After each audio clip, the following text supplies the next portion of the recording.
What's going on is Anton from antondaniels.com. I appreciate you guys for continuing to rock with me. CNN is now laying off hundreds, if not thousands, and they're blaming it specifically on election day ratings, but I don't think that that's the full story. I'm going to break it down for you today, and I think that a lot of these media companies are going to start being swallowed up because we already know traditional newspapers is upended, and if not for somebody like the billionaires over at the LA Times and um, Jeff Bezos over at Amazon buying the Washington Post, we wouldn't even be having a conversation about traditional media and newspapers, let alone the CNNs of the world. I think that the MSNBCs, they're going to be upended.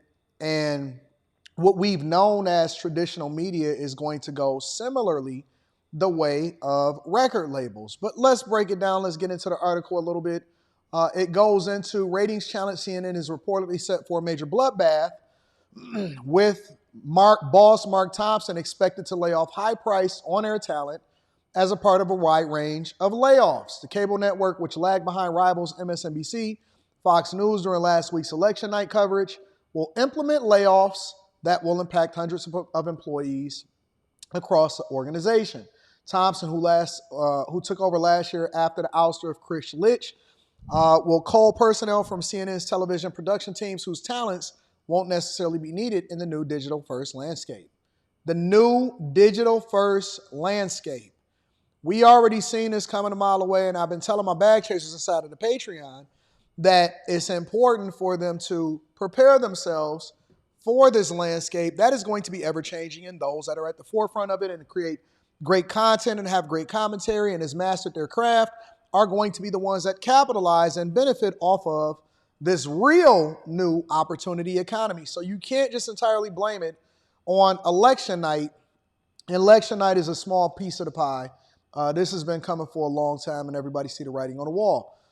It says the network's workforce is reported to be coping with an atmosphere of high stress and high anxiety. Well, that can only come from a lack of options and being able to find an opportunity, because what you do for a living is going to be upended. So the producers, the camera people, all of those people, they getting them up out of there. Thompson, a former CEO of New York Times and the BBC, may also demand deep cuts to massive salaries raked in by its struggling primetime stable of anchors. Struggling is the key word here, meaning that they're not pulling in the numbers to justify their salary, and this is what true capitalism is. What true capitalism is that in order for you to be able to pay them these high salaries, and I think that they were overpaid, even Anderson Cooper himself when he was talking to Charlemagne and Angela Rye, said that he was overpaid, and so I hope they're willing to take a pay cut. Anderson Cooper in particular is said to be making as high as $20 million. Burnett makes $6 million. Collins takes home a more budget-friendly $3 million. I think Collins has recently retired and left. But you can't justify paying these people 20 and 6 and 3 when they're not bringing in the numbers. Now, if they had bring in the numbers and the advertisers and all of that type of stuff, then that would be one thing. But if they can't bring in the numbers, then you have to minimize and make this a smaller operation. Signs of change were apparent on Monday after Chris Wallace confirmed he was leaving CNN. Oh, Chris Wallace confirmed that he was leaving CNN. Okay. Ending a 3-year stint at the network that was marred by low ratings and turmoil in its corporate board. Last month, the independent newsletter The Anchor reported that Thompson would ask Wallace, who was earning a reported $8.5 million annually, as well as other top stars of the network, such as Jake Tapper and Wolf Blitzer, to take pay cuts. You know it's the beginning of the end. And you can never fix a network by saying, hey, everybody take less of a salary. You got to start having a conversation about the type of content that you're putting in, as well as the landscape in which you exist in. Because now it's similar to ESPN, right? People will rather watch Mason Cam, it is what it is, than watch ESPN, right? People will rather watch Dream Pro, right? They want to watch independent people, and it is now a kill or be killed.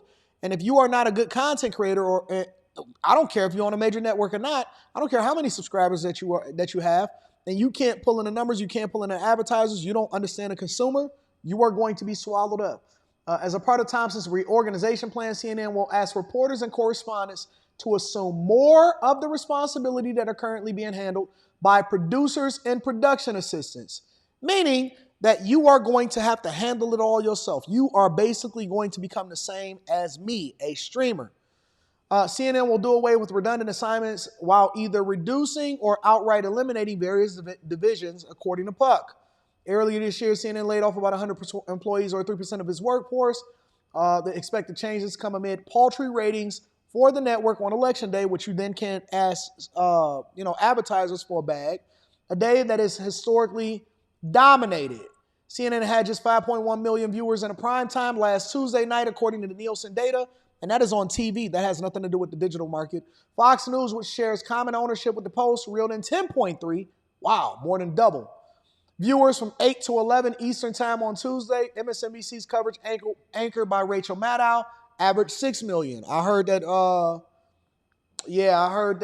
Rachel Maddow and MSNBC, they on the chopping block too, but you heard it here first. We'll talk about it later. 6 million viewers to best CNN for the first time in history. Goes on to say in 2016, CNN had an audience of 13 million viewers on election day. In 2016, 8 years ago, when Trump first won, CNN spokesman touted the network's cross-platform audience of 44 million, which includes 14 million who streamed coverage on its digital platforms and CNN Max. The network also noted that 67 million people visited CNN.com over the course of election day. Listen, it's over. It's over. It's over. They're not going to be able to survive. They're not going to be able to run up a bag. They're not going to be able to take advantage of people and consumers. And so now what you're going to start seeing is a culling, and it's going to be a slow death for a lot of these places that cannot adjust to the times. The people that need to get their resumes together. I'm hiring. I put it out on the Millionaire Morning Show a couple days ago. I'm looking for a producer. You're going to have to work, but I'm paying good salaries. You're going to have to grind. We are a digital first platform that is absolutely going to 100% take advantage of the fact that, it's a change in landscape and we know what we're doing. And we built it from the ground up. We completely independent. And I think that most people are going to have to go independent in order for them to survive. You see what's happening with Don Lemon and all of that stuff.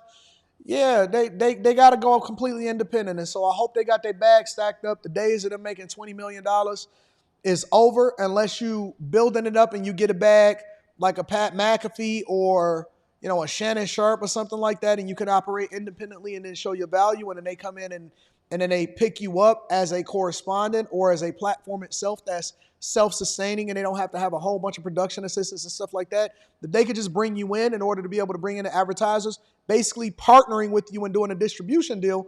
Then that's going to be the new landscape for people that really, really get to the top. Otherwise, everybody else is going to be independent. I think the consumers are going to have to choose which ones they want to work with, and I'm 100% cool with that, because what that means is that it's a kill or be killed and no monopoly and more competition, which makes for better content and more truth-telling, not so many lies anymore. And then on top of that, the independent people that make the most money, they'll own their content. They'll be able to run up a bag. They'll be able to petition the advertisers themselves if they have a great sales team, and they'll have to build it from scratch. But if you can't compete, if you're not a person that is independent, I think that these platforms are going to be going away, not completely, but there will be a form of it exist, but it'll rapidly change. And if you don't change with the times, you're going to cease to exist. Let me know what y'all think inside of the chat. Also, make sure you tap into the Patreon. Link is in the description as well as pinned to the top of the chat. Also, Teach Henley, 40% off your first order plus 20% off of life. Last but not least, get your tickets to come and kick it with me in person December 14th in Detroit. I love you. I appreciate y'all. What do y'all think about these layoffs? I'm going to holler at y'all later. Peace.